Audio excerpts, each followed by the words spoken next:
So our webinar tonight is held in conjunction with the launch of his latest book entitled A Christian Perspective on Chinese Medicine, published by Gracework. So this evening, this event is brought together to you from BGST, from STM, and also from Graceworks. For those of you who would like to pre-order Pak-Wah's book, you may click on the link or the QR code that you can see on the screen.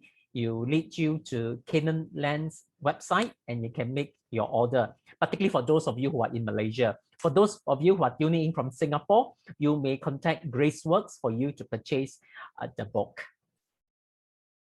Tonight, we're very glad to have Dr. Lai Pak-Wah with us.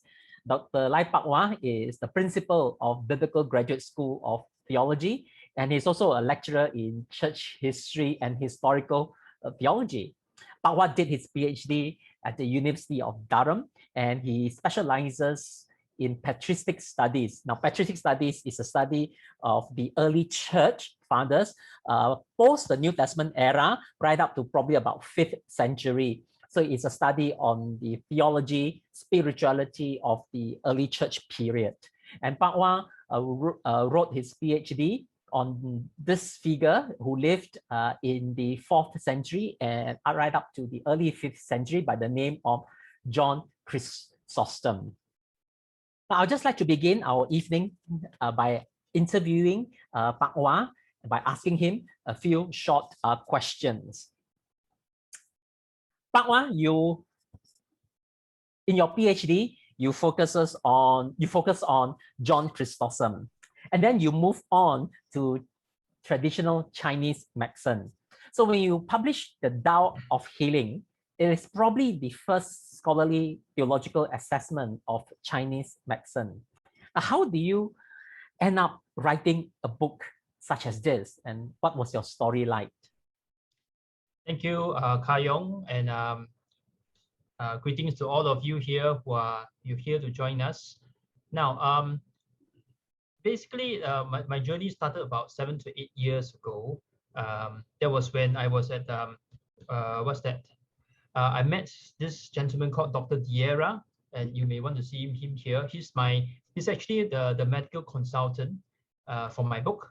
And as you can see, yes, he doesn't look Chinese. He's actually a Mali African, but he's a Christian who became the first foreigner to get a PhD in Chinese medicine way back in the 1990s.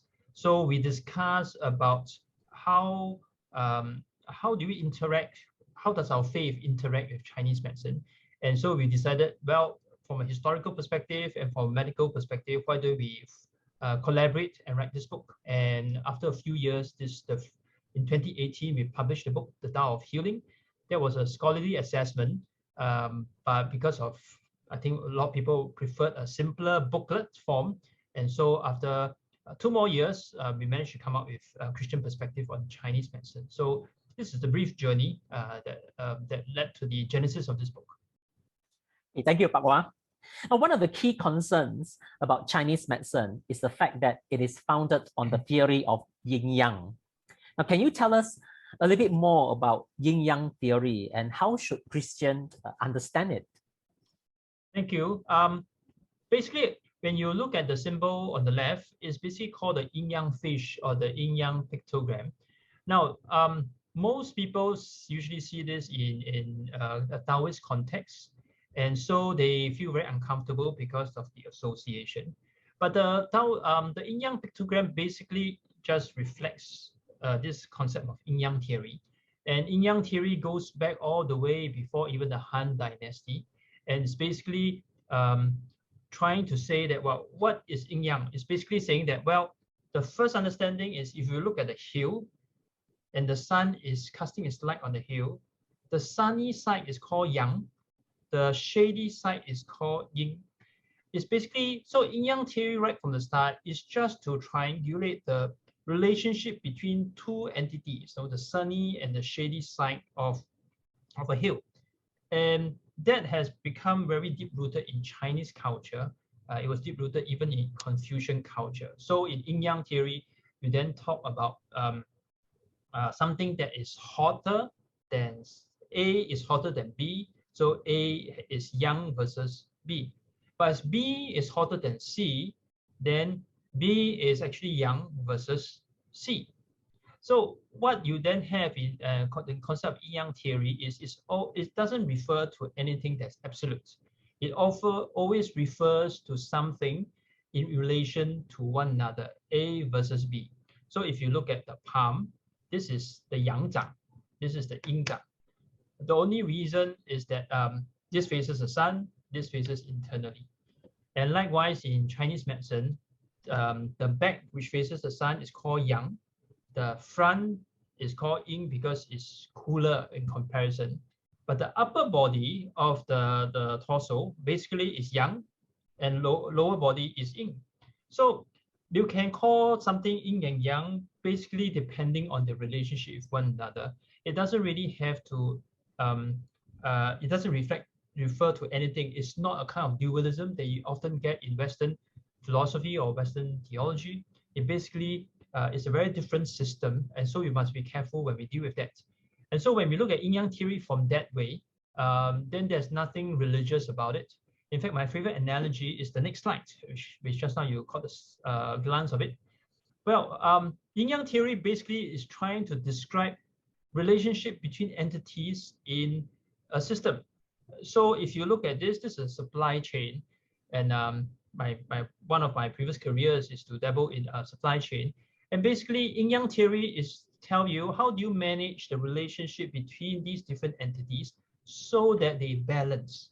And whenever there's a disequilibrium between one aspect, you can even call it the supply chain has a Yin Yang disequilibrium. So so what I want to say is to sort of to demythologize this understanding of Yin Yang. We usually have a popular misconception because of its Taoist association, but Yin Yang as a theory cuts across all Chinese culture. Just to give you one more example, if you look at Chinese calligraphy, so it's black and white. The black is actually Yang, white is actually Yin. So when you do calligraphy, you are always consciously playing around with Yin and Yang, all at the same time. So hopefully this gives you a sense of what Yin Yang is.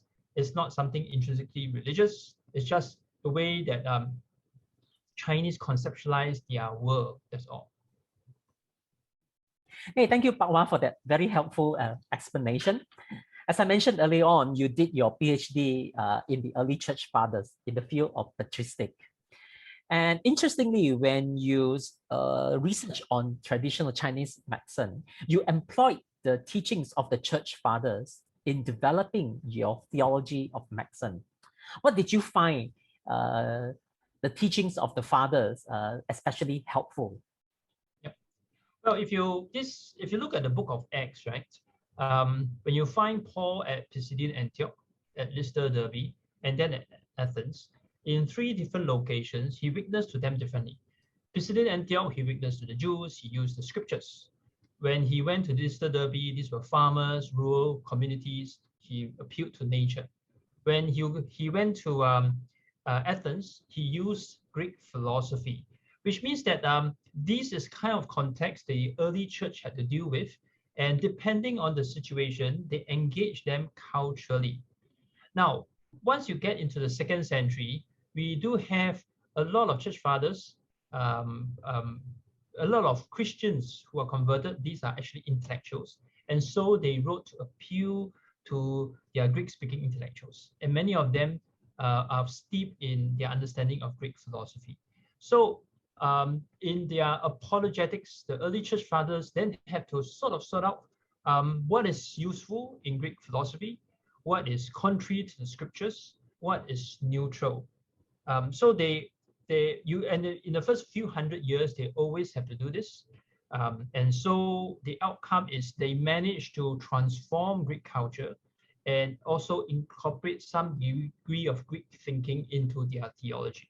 So their theology is both Christian and I dare say also Greek. So what we have therefore in the early church fathers is a very systematic attempt to make Christianity contextualized to Greek culture. Okay, And one of the important things that they did actually was that, and I'll talk about this a bit later on, is that they engaged Greek medicine, which was basically Hippocratic medicine in those days. Hippocratic medicine would be our equivalent of modern medicine. So there was no such thing as Christian medicine, but they used the medicine of their day, as they use it as a way to think about medicine, to think about pastoral care, think about medical care. And I thought that was quite interesting, because that then sets up a kind of prototype, a case study for us to then reflect on. Now that we come to a Chinese culture, we encounter Chinese medicine, what handles can we learn from church fathers in order to inform our engagement of Chinese culture? So they became a case study, and as I will unpack later on, some of the handles they gave us.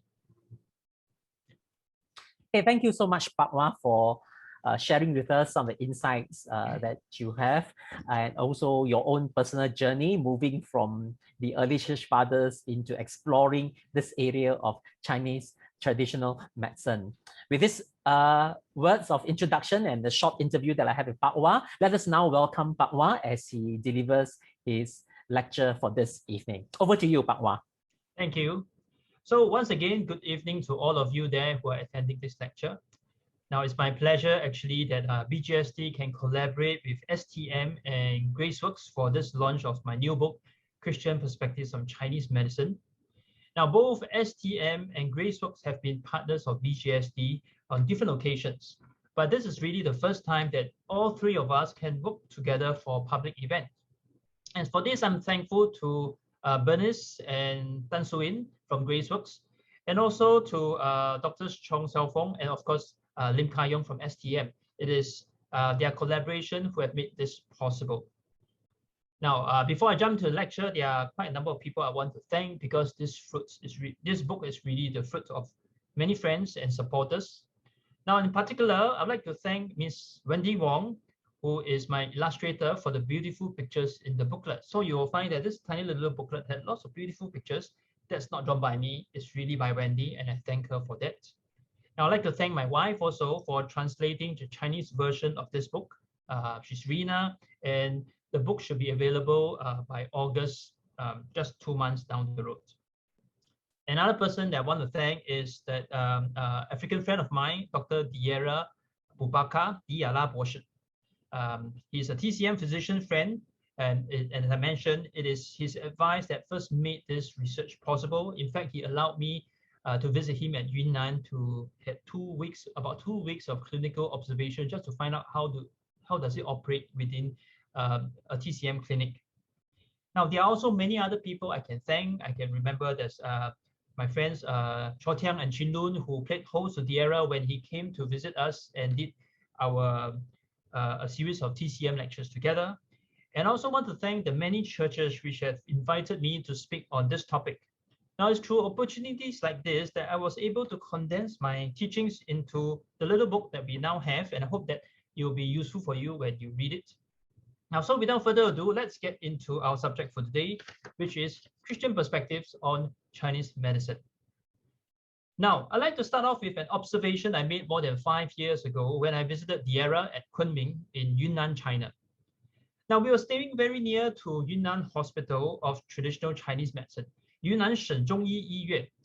Now, it's there that I realized how pervasive Chinese medicine was in China, because around the Kunming Hospital, you have lots of TCM herbal shops, but you also have long queues outside small little TCM clinics. And these are basically run by master physicians or Lao Zhongyi. And so it's very clear just from that one scene, you can see that Chinese medicine is believed by all these people queuing there and also the millions others throughout China. And for them, Chinese medicine is effective and is beyond doubt. Now, interestingly, a similar sentiment is now seen worldwide. Now, during the last 50 years, the popularity of TCM has also grown by leaps and bounds. Okay, in Korea, in Japan, in Singapore, Chinese medicine has been incorporated into local healthcare systems to different degrees. In the West, it's now common for patients to consult TCM doctors. So you see in one picture, this is within a military context. And many of these people are actually non-Chinese. But the one incident that drew the most attention is this slide that you see here. You have Michael Phelps appearing at Rio Olympics with all these pink polka dots around him. And what are those? Those are basically TCM carving marks. Okay, and reporters were fascinated. And so you find that during those few days, it was all covered all over the news. Now, around that period, to top off TCM success, you also have the Chinese physician Tu Youyou, who was awarded a Nobel Prize. Well, she had discovered the potency of artemisinin, and basically this medicine is useful for combating malaria. And how did she find out? Well, basically by combing through the pages of Chinese medical classics. Now, having said that, despite such popularity, TCM has no lack of critics. Andy Ho, senior writer of the Straits Times, once criticized the Singapore Medical Council for allowing doctors to refer patients to TCM physicians. As he sees it, this was a setback for evidence-based medicine. It's because acupuncture is nothing more than a superstitious therapy for him. It is practiced not by the Chinese physicians in the day of law, as he puts it, but shamans and bloodletters. Now, more seriously for him, he believes that TCM is based on the flawed Chinese cosmology and an unproven idea of qi, a numinous force that supposedly animates life. So for him, how can a scientifically minded person find TCM plausible? Now, Andy Ho stirred up a hornet's nest because the next few days, you have many people writing in either in support of or criticizing TCM. Now, moving on, in Christian circles, a similar debate is ongoing. But what's at stake here is not just whether TCM is scientific or effective. Rather, it is whether TCM has been tainted by Chinese religious ideas. If yes, can Christians use TCM? Now, many Western and Asian Christians see TCM as a pseudoscience, which may expose Christians to unruly so-called Taoist or religious teachings. Neil Anderson, for example, goes so far as to argue that Chinese medicine could be one of those many spiritually counterfeit health paradigms conjured by Satan and his demons. Now, not all Christians think like this, however. Often, Chinese-speaking Christians are quite happy to use both modern and Chinese medical therapies. So in their mind, there is no contradiction between TCM and their faith.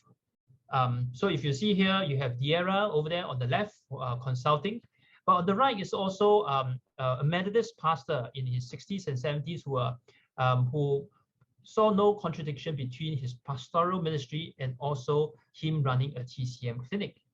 So for them, these two are perfectly compatible. So who's right, who's wrong? Now, so why bother to look at this topic then on TCM? Well, if there's one thing that Christians share in common over the last 2,000 years, and this is just coming out from my 10 years of teaching church history, it is Christians often disagree with our peers on the whole host of so many different things. And in this case, if there are so many disagreements and we can't resolve them, why bother to resolve this debate about TCM? Well, I have three reasons for this. The first is apologetics. The non-Christian Chinese community often regards Christianity as a Western religion that undermines, it looks down on Chinese culture, and TCM is a significant part of it. And so if our dismissal of Chinese medicine is not based on robust theological and medical grounds, we alienate the non-Christian community. We create an unnecessary stumbling block to the gospel. What is at stake, therefore, is the love of our neighbor, that we seek to understand their culture accurately, that we remove any obstacles to the gospel. Basically, it is the love of our neighbor here. Second, if Chinese medicine is a legitimate form of medicine, then it is another viable therapeutic option for Christians. This can only improve the health and well-being of the Christian community. Third is contextual theology. Now, throughout the history of the church, Christians have found beneficial to engage with non-Christian sources of wisdom both as a means of articulating and also contextualizing their faith.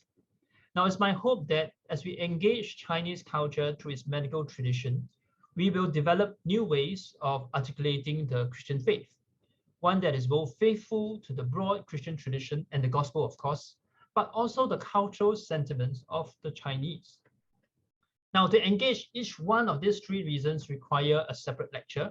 So for today's talk, I'd like to be far more focused, which is to work out for you a theological framework for evaluating Chinese medicine, or evaluating medicine and then Chinese medicine in particular. Now, for the other two concerns, I address them more extensively in my thicker book called The Tao of Healing. And this is the scholarly treatment of the subject, published also by Grace Books. Now, let's begin with Scripture. Now, if you look at Scripture on first glance, it will seem that early Christians believed that all diseases are caused by demons, and so can only be healed supernaturally. Jesus himself undoubtedly healed many people, from Peter's feverish mother-in-law to the blind and the demon-possessed. However, if you read the scriptures carefully, it's evident that the first Christians also believed that doctors have a role to play in healing.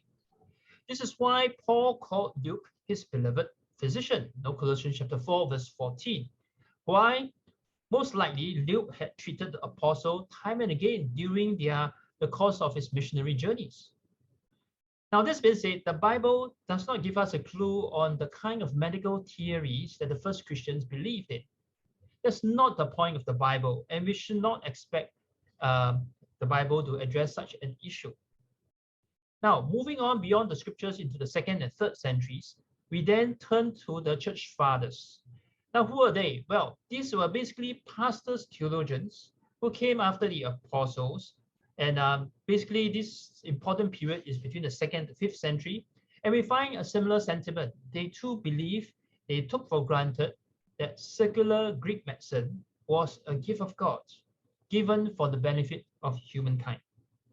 And so for the first time, here also, we discover the kind of medicine that the early Christians used. Basically, it was nothing Christian about it. It was the same Greek medicine employed by Roman society. In other words, just as we modern Christians use modern Western medicine, they were using the medicine of their age, Greek medicine. So what is this Greek medicine, or what we call usually the Galenic medicine? Well, Galenic medicine is a form of Hippocratic medicine, and Hippocrates, as you may remember, is basically is seen as the earliest Greek doctor. Now, Galen popularized a certain brand of Hippocratic medicine, and basically for Galen, he says that all human organs were made by 4 humors. Okay, 4 kinds of humors, and these 4 humors are made up of 4 different basic elements of the world: air, water, fire, and earth. And so you fall sick when there is an imbalance of these humors or elements in your organs. Basically that. Now, secondly, the second important thing is Galenic medicine, with this theories of humors and therefore theories of human nature, was actually anchored in the teachings of Plato, the philosopher. Now, this does not seem to be an issue for the church fathers, though. Basil of Caesarea and his brother Gregory of Nyssa. Now, these are the important teachers who defended the doctrine of the Trinity and gave us that doctrine. These 2 brothers were also very happy to use Galen's theories, including that of Plato's understanding of human nature, to talk about the human being. So you have they've written treatises to reflect theological about human bodies and so on, and they use Galen basically. Now, what's more intriguing is this: when the church fathers reflected on Greek medicine, their concerns were not on the theories themselves, but on the theological role that secular medicine played in their lives. That is, what is the biblical framework for teaching medicine? Now, what were some of these ideas? Now, to begin, even though the fathers agreed that with the Greeks that the majority of illnesses had natural causes, and so they were susceptible to medical interventions, the fathers also believed that sicknesses and disease were in the first place the unfortunate consequences of Adam's fall. sickness and death were inevitable and can only be gotten rid of at the final general resurrection. Secondly, I believe that scriptures provided a varied and complex etiological system, so a system of how disease happened, that went beyond just the doctrine of humors. It is not just humoral imbalances. So for instance, when one fell ill, it could be due to a wide range of unnatural reasons, so to speak. It could be due to divine punishments. It could be due to the illness was an occasion for a cosmic duel between God and Satan, or that the sickness was a covenantal symbol, as you get it, as Jacob had experienced when he was wrestling with God. Or in the case of Paul, it was a means of spiritual training, so that Paul can appreciate what does it mean for God's grace to be sufficient for him. Now, in these cases, Basil of Caesarea's advice holds true. Healing calls for lots of prayers rather than a reliance on medical therapy. Now, last and most importantly, the fathers understood that no matter whether someone was healed naturally or supernaturally, God was the ultimate healer of all diseases. So he can heal supernaturally, but he can also heal through medical means. Now, if the father's experience is instructive, I think 2 points are clear for how we should think theologically about Chinese medicine. First, there appears to be little religious ground for Christians to reject naturalistic medicine or secular medicine a priori. No, just because it's secular, is invented by the contemporary culture doesn't mean that it's wrong. Okay, and just because it's based on the non-Christian philosophy like Greek Platonic philosophy is insufficient reason for disqualifying it before analyzing it. Now, I think the same can be said for Chinese medicine. Secondly, in the father's teaching about Galenic medicine, there's very little discussion on whether the assumption of Platonic philosophy in medicine was problematic. I think this is instructive. Rather, the father's focus was always on the theological role that medicine plays. Now, this concern, I suggest, should also guide us when we engage Chinese medicine.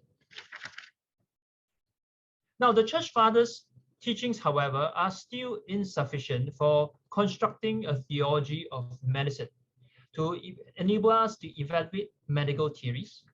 And so to complete the framework, we must leap forward by another 1,000 years to the 17th century, and then we draw insights from the first modern scientists.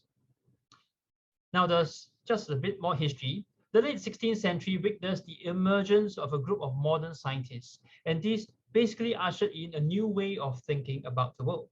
Empiricism, or to put it in another way, experimental science.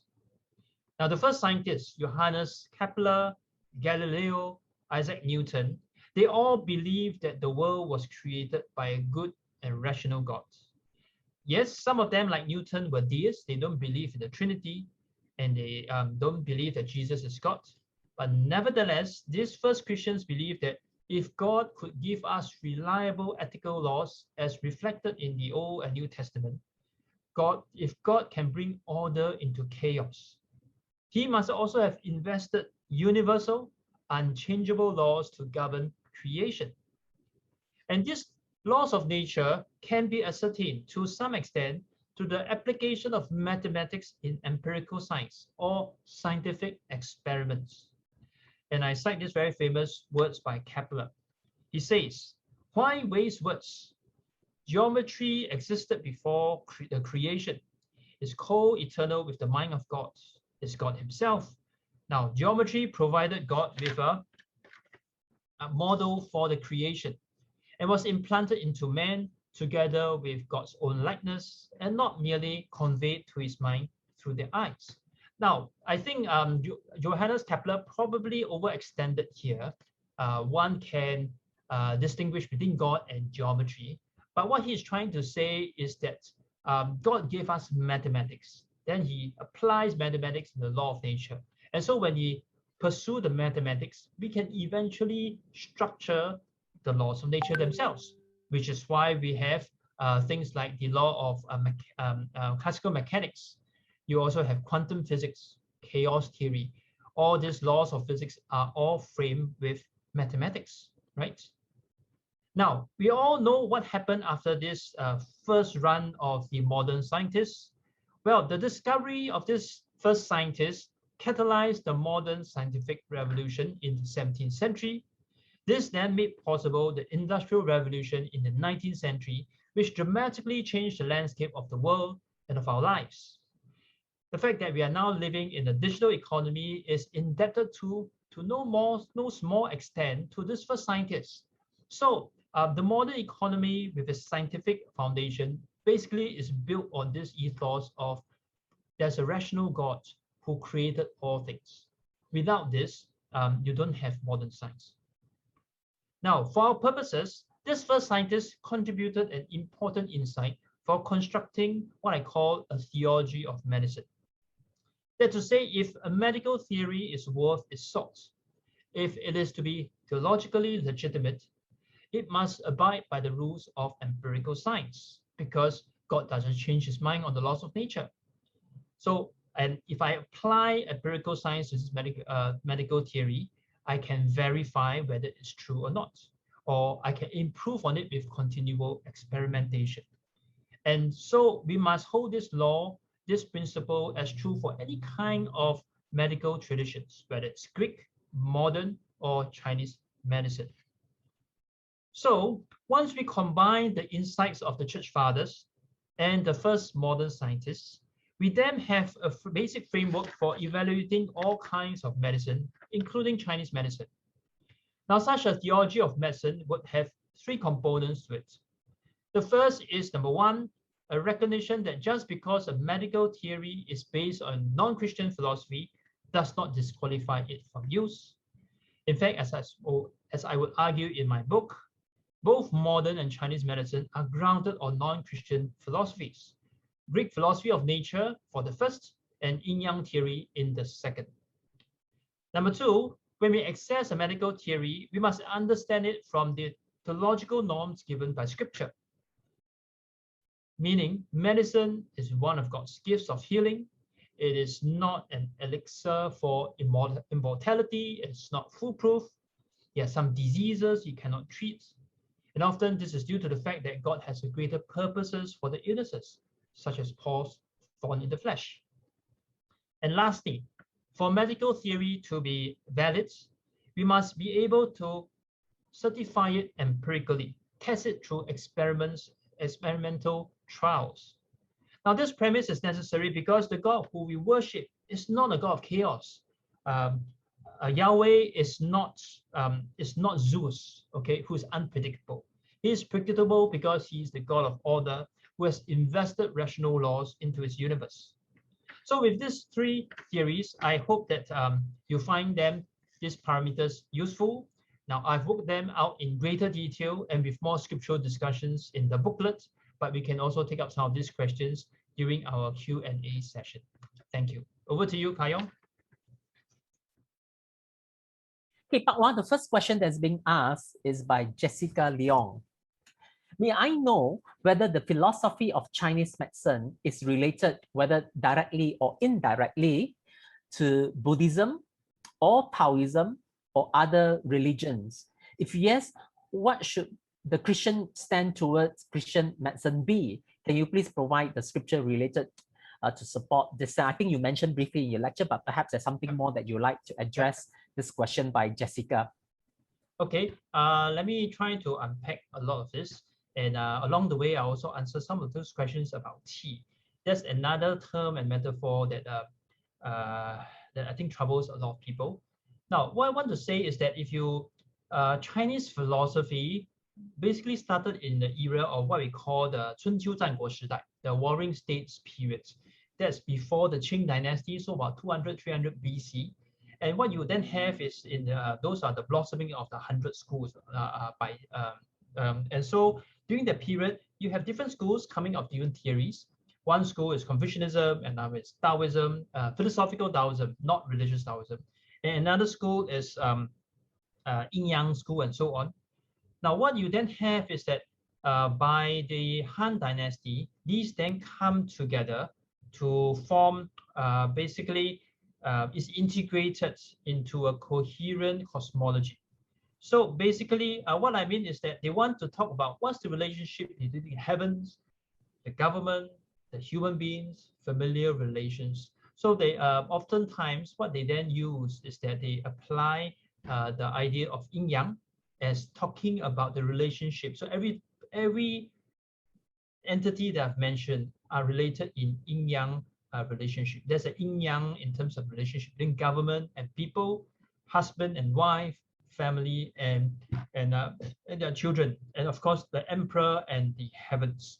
So what I want to say is by the Han Dynasty, yin yang theory is integrated with Confucianism to talk about this grand worldview of relationships, which is why in Chinese philosophy or Chinese culture, the concept of harmony or he is very important, because he implicit to that is yin yang balance. 人以和为贵，家和万事兴。These are all the things that is basically yin yang at the background. So if so basically as a Chinese, when you use this term, you cannot run away from yin yang. I think that's an important thing. The second thing is that the first integration of all this yin yang philosophy and qi philosophy happens during this Han period with the medical tradition, because this worldview, this philosophy then become the philosophy of science, the philosophical backbone to talk about Chinese sciences, including Chinese medicine. Now, let me just explain a little bit about qi. So if you understand qi, if yin yang is two things in relation to each other, then you want to talk about how do they affect each other, then you need the concept of qi. If you look at the traditional character for qi, the 繁体字, it basically has a 米字, rice. So the understanding of yin yang, of qi, basically right at the beginning, is basically a bowl of hot rice with the steam swirling up there, which is why in my earlier slide I put that bowl of rice there. So as it swirls, it talks about how things move, and then how things will and how things affect each other. So if you want to talk about, to put it in for engineering terms, system theory, yin yang talks about the relationship between two things. Qi talks about how the two things influence each other. And then if you move on to another important theory called the Wu Xing, or 5 phases, Wu Xing basically says that how in a complex system, multiple entities affect each other. They either complement one another, they encourage each other, they strengthen each other, or they contradict each other or oppose each other. That means they push down the other thing. So basically, what I want to say is that by Han Dynasty, with Confucian integration of yin yang theory, you basically have the Chinese medicine as we understand now. Now, it is only towards the end of the Han Dynasty where you get what we call the Romance of Three Kingdoms, the Wang Qing Qi period, that you have, because of the decline of the country, a lot of religious Taoist movements become popular. And then religious Taoism, as we now understand, began to emerge during that period. But they did not contribute to the development of Chinese medicine. Now, the very interesting thing is that when you read Lao Tzu, Zhuangzi, in philosophical Taoism, they basically believe that it's natural to die, right? Especially Zhuangzi, it's natural to fall sick. You shouldn't fight it, but living in harmony with the universe means to accept this, to have, well, if you want to make it in Christian terms, a kind of spiritual freedom is accepting death. Now, religious Taoism is very interesting. They pursue not that, but in direct contradiction, they pursue immortality.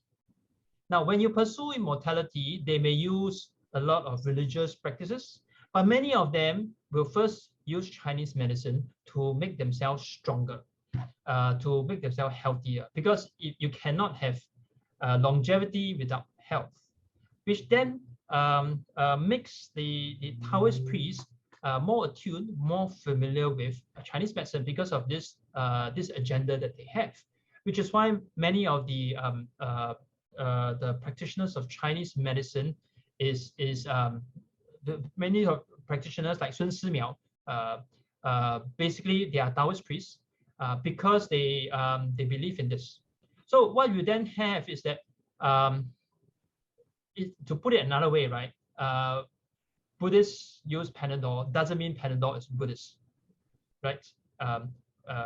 So likewise, Taoists using Chinese or practicing Chinese medicine doesn't mean that it has Taoist roots. And you don't get that in the typical Western Christian treatment of this.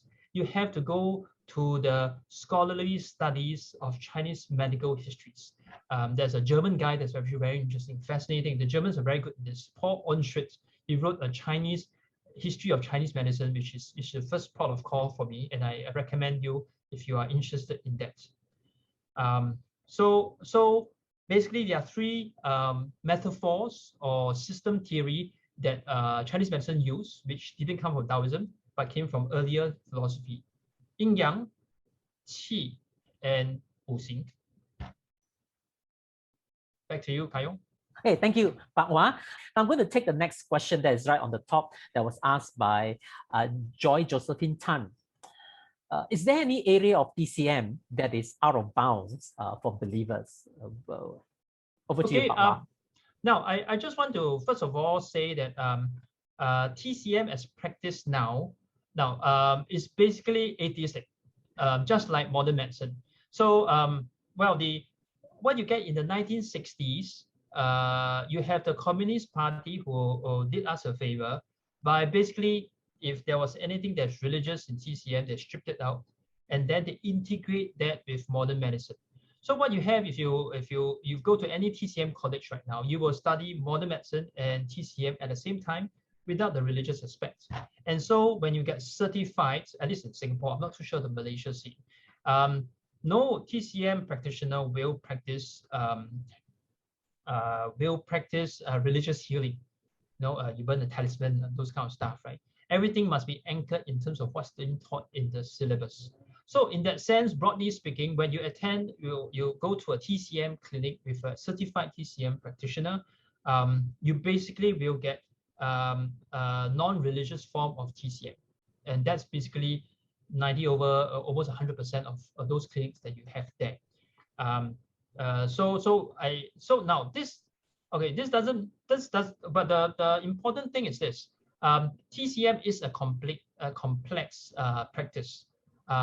Sometimes some people joke that 8 to 9, only 2 or 3 out of 10 TCM physicians are really, really good. Those are the ones that have super long queue. You can wait 3 to 4 hours. And that's because TCM it's not very easy to do the diagnosis and to apply the herbal therapies. I realized that my friend Diera is actually zooming in from China. He will know better than this. But let me just give you a quick example. When you come up with, you want to address a certain disease, you basically would need to come out with a herbal formula from the classics. A herbal formula basically will have 4 categories within that. 君臣佐使. So one's a primary medicine, one's a secondary medicine to offset side effects, another is to improve the efficacy of the medicine. Within these 4 categories, each category you may have even 3 different herbs inside, which means that within this medical formula, you have 12 different herbs. You can then adjust and recalibrate the grammage in each and to treat the specific patient. And TCM right from the start is personalized medicine. It depends on your body type and so on. So you can imagine, unless you have a good grasp of how to assess the person, his body type, and what kind of medicine, how to calibrate the medicine for the patient will not get healed. Which is why it's quite challenging to actually do Chinese medicine. I take a lot of pain to actually find good Chinese doctors.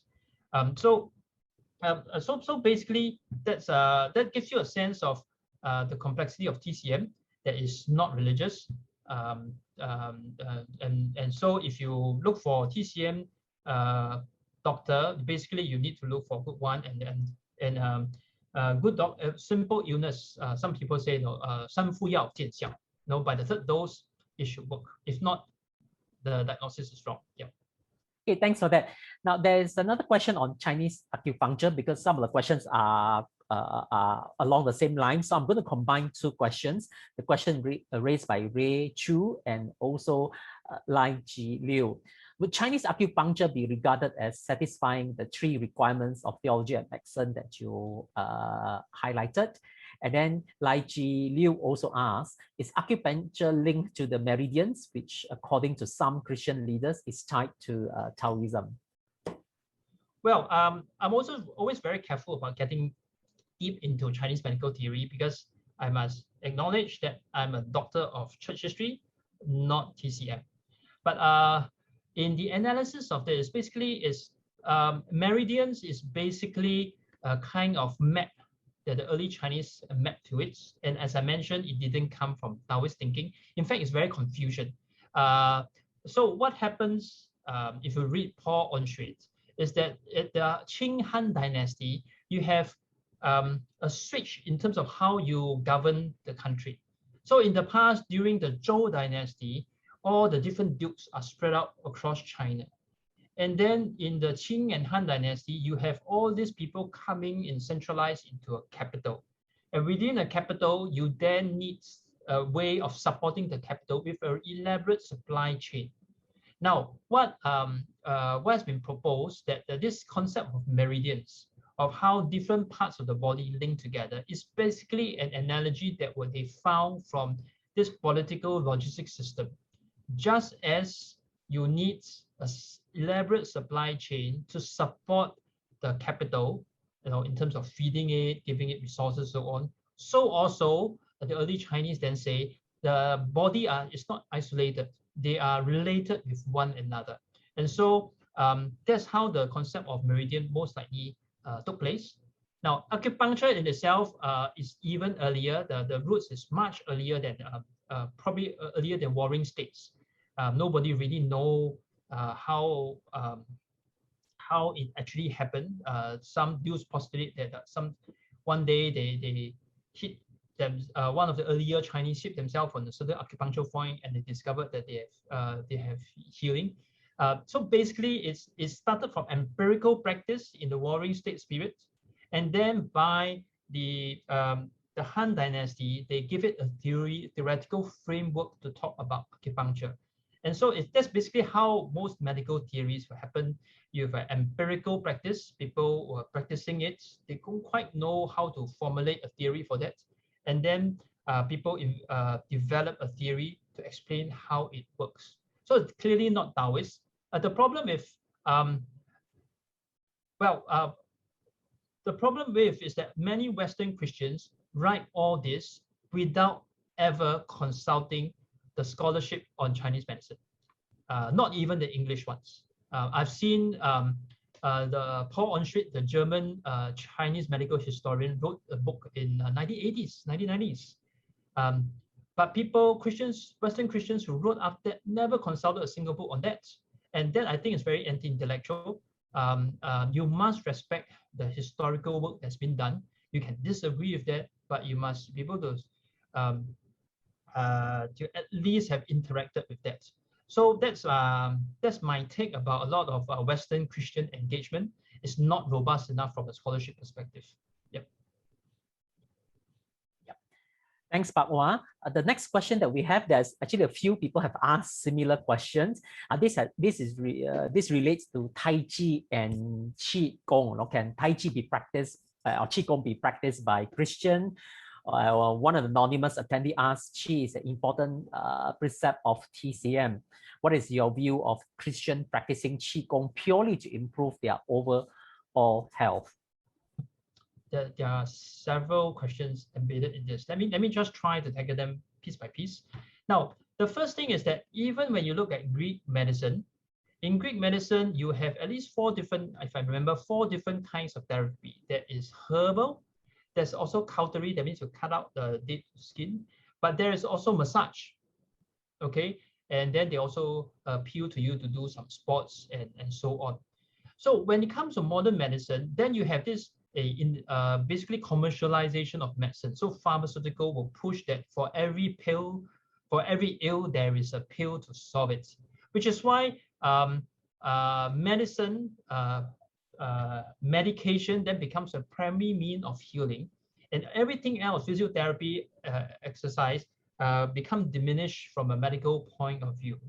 Yes, you can exercise, but when you're falling sick, they don't prescribe exercise anymore. But if you look at Greek medicine, that's not the case. Now, I want to say that Chinese medicine is very similar to Greek medicine in saying that when you want to treat someone, there's acupuncture, there's massage, there's herbal theory, and so on, even carving theory, and so on. So the spectrum is broader. So it's not quite the Chinese fault, but it is actually, we have narrowed things in the last 150 years. Okay, so that's one thing, which means that bodily exercise, the way you move your body, actually will have a therapeutic effect on you. The Greeks believe in it. I think the Indians probably believe in it. Certainly the Chinese. Now, then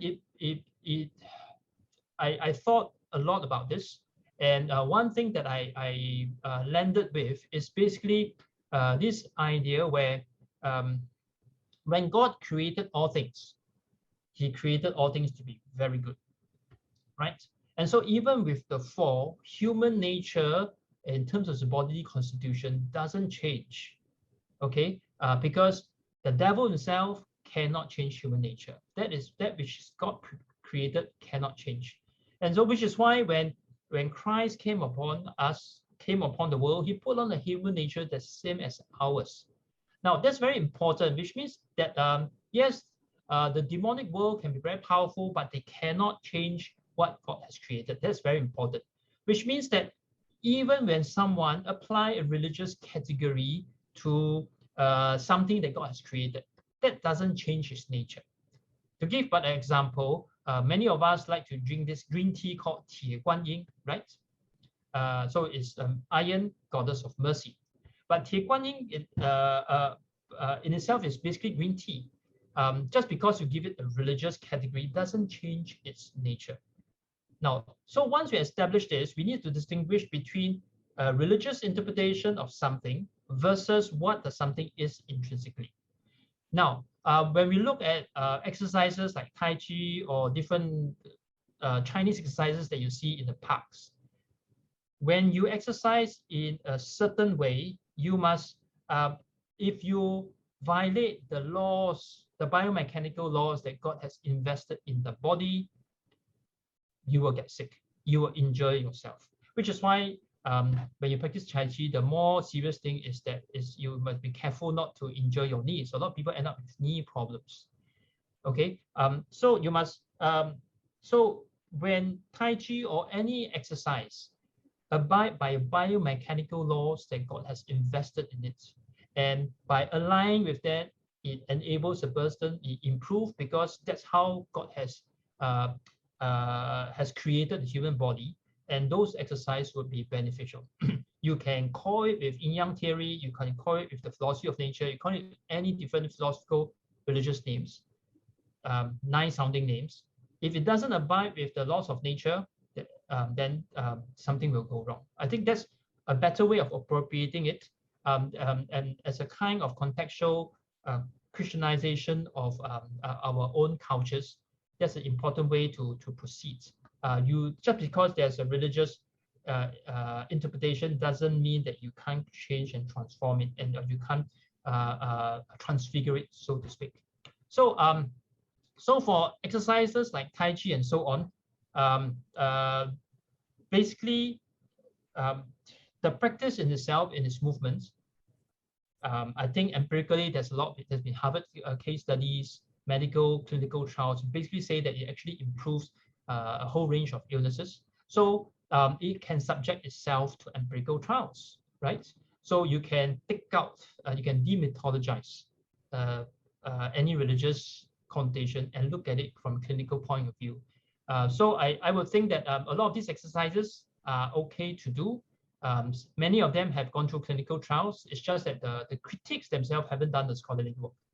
And there's another question there that talks about something related to the scholarship. There's actually a lot that's been done in China in Chinese. But again, the critics either don't read Chinese or don't bother to read it. And I think it's our responsibility, if you want to criticize someone, to basically do our groundwork. If not, keep quiet.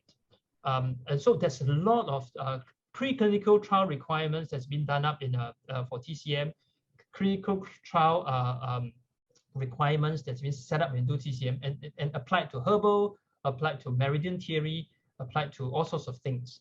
So it's quite exciting research. In fact, there's one question about meridians. Basically, the Chinese have invented infrared scanning imaging. They actually can see some meridians within the human body. So it's quite fascinating what's happening in the science there. So if we can, those of us who are blessed with be able to engage the Chinese literature, I encourage you to do so. Yep. Yeah, thanks, Pak-Wah. You reminded me of one of my study trips to Greece when I visited the Epidaurus and the museum at Epidaurus. I actually examined a Greek manuscript about a healing of the person where he put into a stone, and he actually described the prescription that was given to him in the temple of Asclepios that includes exercise, include taking hot bath, include drinking certain herbal drinks with lemon and honey, and including exercises and studying in the library. So these are some of their prescriptions to make sure the people get well. Okay, let us move on to the next question by Jason here. Just that there are ethical practices for the practice of modern medicine. Would you be able to share briefly on the ethical TCM based on Christian thinking? This is more on ethical issues. I'm not a TCM practitioner, so I basically don't reflect on a lot of this. Actually, if you ever get Diera to come and join us, it would be quite interesting to hear from him what it says. But I think basically, no matter what kind of medicine you do, you need to love your neighbor. Both modern medicine and Chinese medicine now struggles with a few things if regards to ethics. Number one, has been commercialized. They charge too much sometimes, or in hospitals, they may obligate the doctors to really prescribe very expensive herbs when you don't need that expensive herbs to treat the person. So these are ethical issues. In China, the other problem they struggle with is there's a lot of fake herbs. And that's another ethical issue, but it really doesn't have to do with the medical theory itself, but it's just doctors behaving badly. So you get it on both sides. Does that sort of answer the question? Okay, let me move on to the next question by Bishop John Yeo. I think you have mentioned earlier on a little bit already, Pak-Wah.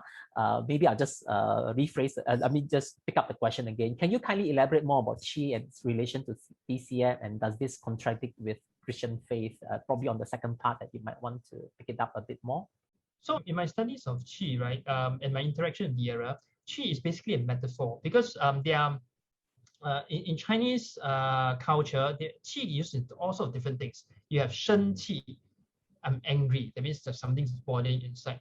Or in Cantonese, you talk about my more hei sun. Okay, so the qi bu sun, which means that there's something jammed up, which is basically talking about a kind of flow in an energy flow that's within the body.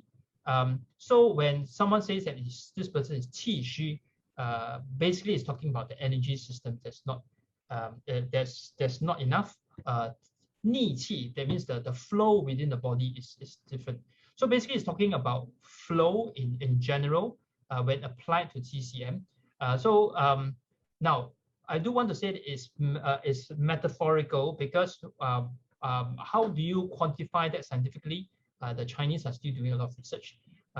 There is a Taiwanese professor that's passed away, who's a physicist, and basically he talks about it from a kind of resonance between the different organs. So he will study it from a harmonic resonance point of view. In all scientific development, we are always trying to get closer to the law of nature, to the reality that God has provided. We can't get there yet, but we want to develop models to bring us forward, just like econometrics model in the business world. And so Qi, what exactly it's, for now is good enough as a model to diagnose, but as you move closer to that, I think, and there's a lot of research on this, you will get better in it. But unfortunately, a lot of that discussion, that discussion about the Taiwanese professor, everything is in Chinese. You have to read the Chinese materials to access that. There's one question by Terry here. Does the scope of TCM include some mysterious area, such as the usage of qi, which you have already mentioned, or the 5 elements? Yeah. So basically, as I mentioned, these are philosophical categories for the Chinese.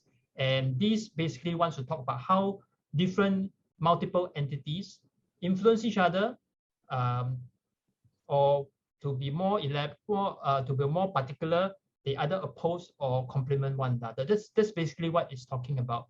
So these are basically the frameworks the Chinese think of. In all things, they are always related, and you must maintain a harmonious relationship, and they influence each other, and you must calibrate that, right?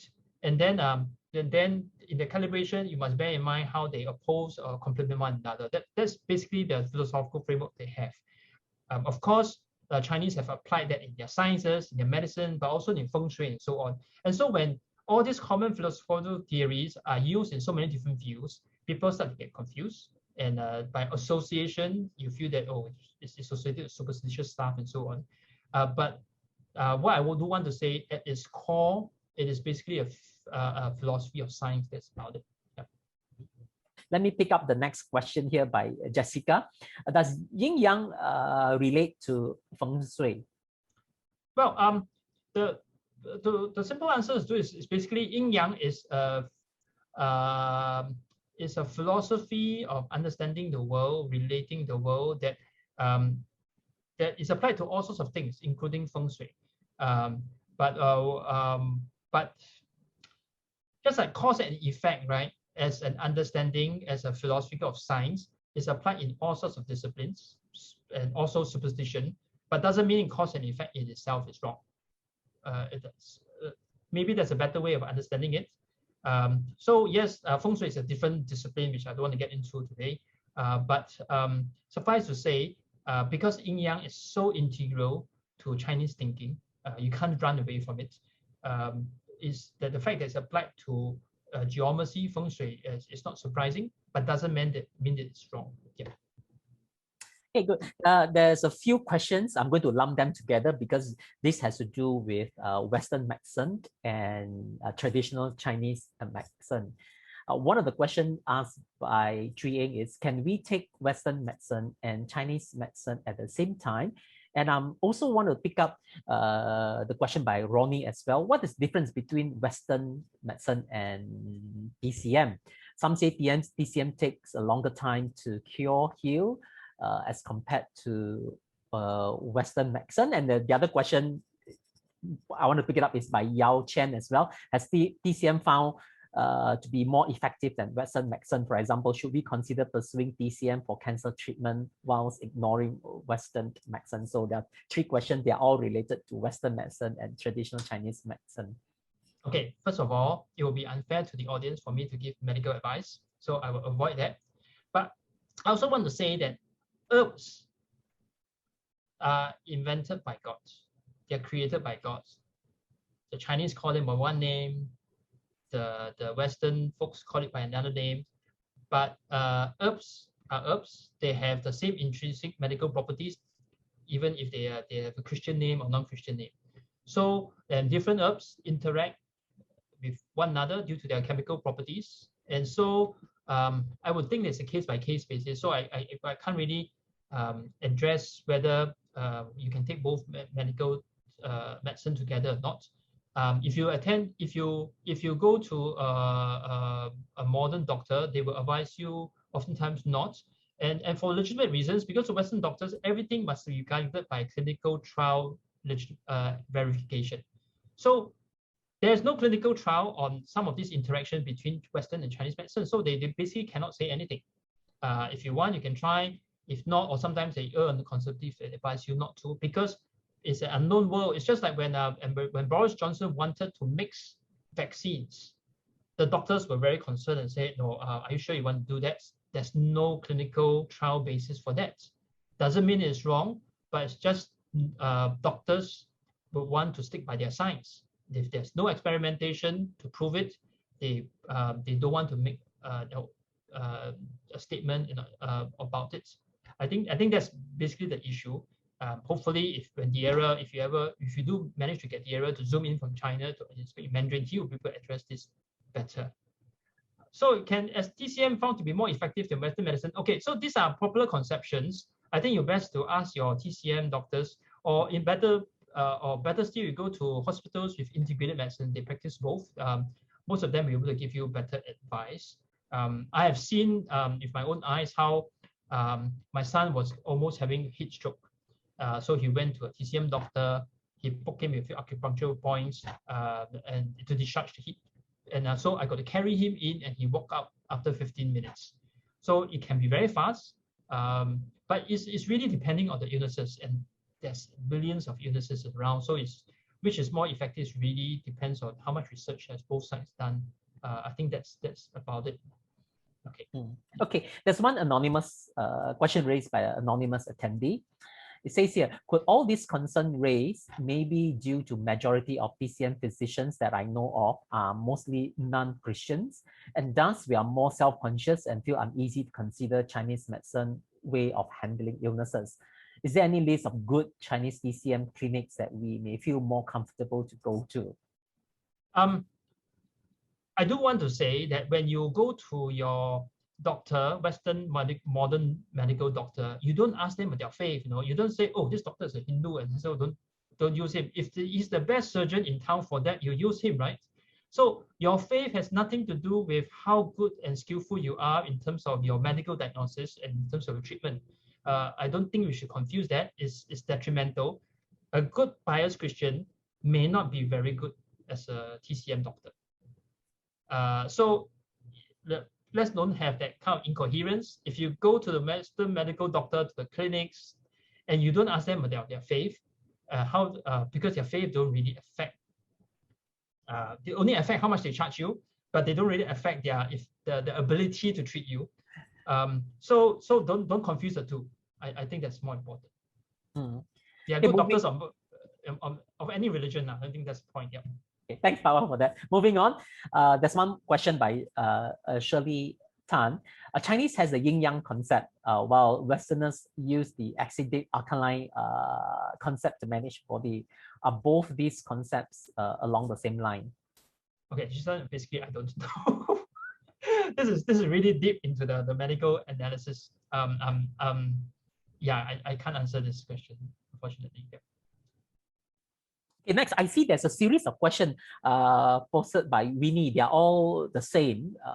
It has to do with Hippocratic Oath as an oath of ethics historically taken by physicians. It is one of the most widely known Greek medical texts. In its original form, it requires a new physician to swear by a number of healing gods to uphold specific ethical standards. Isn't this a deception to swear by a number of healing gods contradicting to our Christian faith? I think further down, Winnie also mentioned the Hippocratic Oath is inviting the Greek goddess to operate through doctors. What are your thoughts on this? Basically along the same line as well. Any thoughts, Pak-Wah, on this? So, if you look at the history of Christianity, Christianity often Christianize or transform indigenous culture, whether it's Roman or Greek. So in the original form where you are appealing to goddesses, Christians, physicians probably cannot use that. But what then happens is that theologians, pastors, even Christian doctors then take what is good intrinsically and transform that so that it's Christianized, or take away the appeals to God and goddesses. I think that's basically what has happened with the Hippocratic Oath, and basically that's what happened to many things. So when Paul in his sermon at Athens, he basically took Greek philosophy, and some of it is appealing to pagan gods, but he repackaged it, he demythologized it, he took out whatever that's religious, and then frame it in a way that is acceptable for the Christian faith, is coherent. Now, that's the task we need to do when it comes to our indigenous culture, whether it's African, Indian, or Chinese, to take what is compatible with Christianity and to reject that it's not. But in that way, we also preserve, we also affirm God in his goodness has also worked through that culture. I think that's a more robust framework towards approaching questions like this. Okay, thanks. Coming back to Tai Chi again, there's one question that was asked here related to Tai Chi. What about yoga? Well, I haven't done a lot of detailed studies of yoga. I don't dare to want to get to that. But what I want to say is that some people say, oh, this position is a worship position, and you can't do that. Well, I have 2 points on that. Number one is that if that position heals, it is intrinsically, and it heals all the time, and you can do empirical studies of that, then it's healing because of the biomedical laws that God has given that. It doesn't mean that it's healed because of its religious connotation. We need to be very clear. We need to ascribe the benefits, the healing to God and not to the imposter. I think that's the first one. The second point is that if a posture is intrinsically religious, you go into that posture and you immediately get spiritual experience, then my question is, if in a train, for example, MRT or MTR, what do you call that in Malaysia? MRT? MRT, right? In MRT, you suddenly fall because there was a joke and you accidentally fall into that same yoga position. You get possessed then. Most people will say no, right? Which means that the posture in itself is not religious, but the religious interpretation is the one that is in question. Christianizing means Christianization, and transformation of culture means that can you take that affirm that is abiding by the biomedical laws that God has invested in, but to give it a kind of Christian understanding of that. I think that's a better way of pushing it. Now, having said that, if your yoga teacher starts to propound all sorts of religious things, and you find that that's not compatible with faith, that gives you a lot of pressure, then don't do it. Because there are many practices in which some people tend to want to go very new age, very religious. You try not to touch that. But there are some who basically do it as a science or say as an exercise that even the traditional yoga practitioners get very insulted that you are spoiling their tradition. So if those those are probably better for Christians to practice. But my point being always is that you do what your conscience allow you to do. I think that's important, right? And just like, for example, alcoholics is no problem drinking alcohol. Okay, Anglicans will affirm that, right? But if you are alcoholic, you may not want, and you became a Christian, you recovered. That may be acceptable to Lim Ka Yong, but you drinking alcohol may not be good for you. So there's a pastoral dimension to such things that you need to take into account. Just because it is neutral, it's applicable to everyone, may not be applicable to a particular person because of its contextual background. So you must be sensitive to that also. Okay, let me move on. We have a few more minutes. There's a few more questions. I want to quickly pick it up. There's one question raised by Ray, which is related to bioethics. How do we reconcile issues of bioethics with theology and scripture, such as IVF for parents facing fertility issues, yet can be used by same-sex couples to bear their own children? Any thoughts on that? Well, but actually, this should basically go beyond the boundaries of the TCM. I advise you to take Kim Kyok's course on ethics, and then you can discuss it there. Yeah. Okay, thank you. All right. So there's a few more questions with regards to TCM and empirical research. We may ask this question: is the empirical variability of TCM downplayed by the West, or is it general Western skepticism warranted? I think you addressed some of this early on. I wonder whether there's anything else you want to add. I mean, the situation now that we get out in the West is whatever the Chinese say, they don't believe it. If it's good, it's wrong. So the a priori, the assumption that's taken towards anything Chinese is already negative. So you have a lot of difficulties. And then we live in a world that's colonial still. Even Chinese Christians believe whatever West is correct. Chinese as in us, not those in China. And so once you have that kind of colored lenses, it's very hard to do objective studies. But if you really work on the text, objectively study and have an open mind, you'll find that there's actually a lot of research that's out there over the last 20 years, because the Chinese has become very rich and prosperous, they have pumped in a lot of money to do clinical trials to really develop TCM. So I do encourage you to look at that. But if you come at a position that is always wrong, that's you will never see light. Yep. Yeah. Okay, thanks. There's one question here on China's philosophical worldview that is interlinked with TCM development. Can Christian worldview make it even better? This is how Daniel surpassed all others. What are your thoughts on this? Well, Christian worldview is like what I mentioned, the theological worldview. It doesn't impinge on the philosophical underpinnings of a medical theory. Let me explain to you. When Christian theologians talk about God as one ousia, they use a Greek word ousia, nature, one nature, three hypostases, three persons or three modes of being.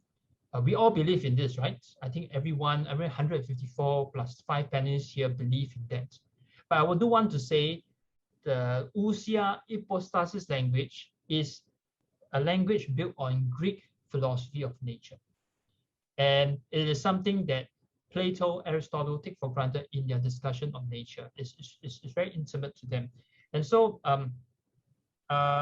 they want to take, let me just go back to the question now so I know I'm calibrating. So they basically want to take that and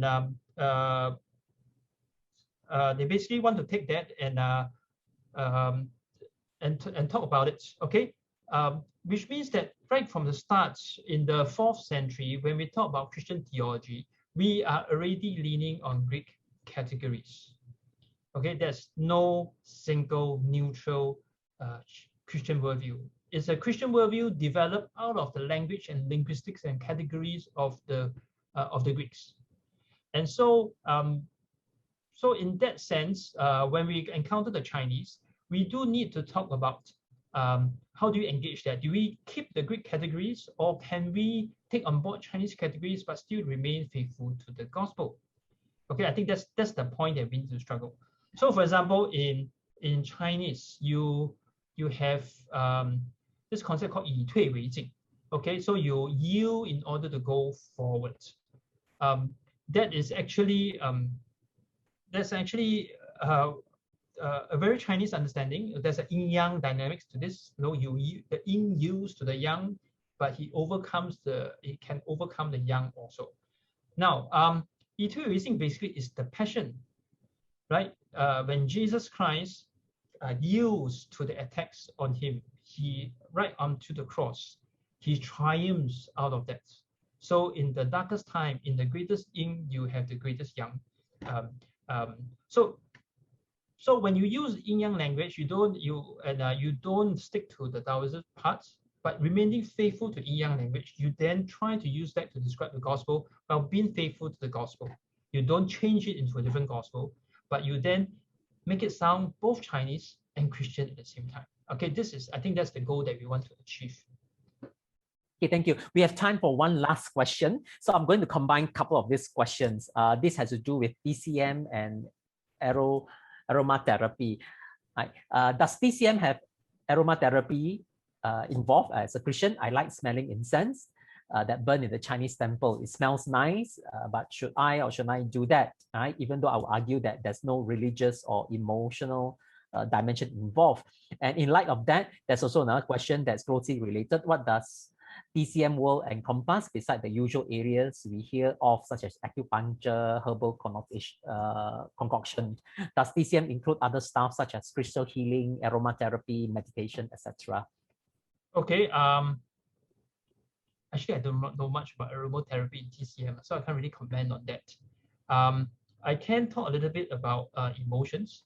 Now, what you have in the in typical Chinese practice, TCM practice, is that they see intimate relationship between emotions and disease and the organs. And so you typically you can find, I remember when I visited the area observing him in his clinic, he will take the person's pulse, will look at the person and say, well, recently have you been angry with your people at family? No, so because he diagnosed that anger issues have caused some medical problems. So there are emotions that lead to that. And I think modern science, modern medicine is also coming to terms with that. There's an intimate relationship between our emotions and disease, and also disease leads to bad emotions. I think both sides are begin to agree that both have an intimate relationship. Yep. Yeah. Okay, thank you, Pak-Wah. I think that's all the time that we have to take all the questions. I'd like to thank all of you participating in tonight's session. Okay, just remember, if you'd like to purchase Pak-Wah's book, just click on the link on Canaan Land's website, and you can order your book via Canaan Land in Malaysia and also via Grace Work in Singapore. So we would like to thank you, all of you here, for participating in our webinar this evening. And before you leave, just remember to give us your feedback. You can scan the QR code where it's in your screen right now. So thank you once again for coming. If you may, let me just close in a short word of prayer, and then we will leave the webinar after this. Let us pray. Let's give thanks to God. Father, we want to give you thanks for this evening, for Pak-Wah, for his life and his ministry, and for his research into the area of TCM.